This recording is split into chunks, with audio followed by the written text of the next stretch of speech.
বর্তমান সময়ের জনপ্রিয় অভিনেত্রী সাদিয়া আইমান সম্প্রতি মেরিল প্রথম আলো পুরস্কারের জমকালো অনুষ্ঠানে নিজের আভিজাত্যময় উপস্থিতি দিয়ে ভক্তদের নজর কেড়েছেন এই নায়িকা।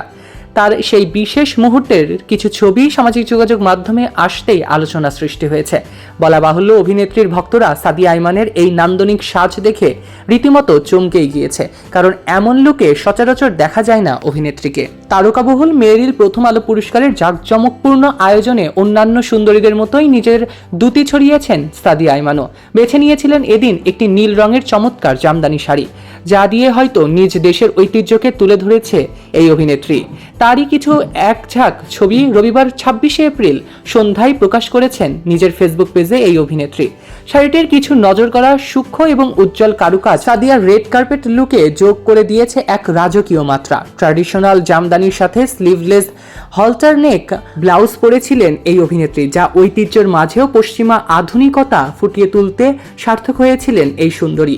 শুধু তাই নয়, ব্লাউজের পেছনের দিকের কারুকাজ এবং পেছনের দিকের ডিজাইনটিও এখন আলোচনায় উঠে এসেছে। শুধু নিজের পোশাক পরা নিয়ে আলোচনায় ছিলেন না, তার মেকআপেও ছিল দারুণ স্নিগ্ধতা। গ্লোয়িং ভাইবটা তার চেহারার সারল্যকে আরো বাড়িয়ে দিতে বাধ্য করেছিল।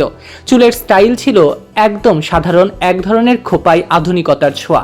গয়না হিসেবে তিনি বেছে নিয়েছিলেন এদিন গ্লুড টুগেদারের ডিজাইন করা কিছু আকর্ষণীয় অলংকার। এছাড়াও তার হাতের অলংকার এবং গলার নেকলেসটি পুরো সাজকে পূর্ণতা দিয়ে দিয়েছিল। সৈকত আহমেদ নূর, সেলিব্রিটি লাইফলাইন।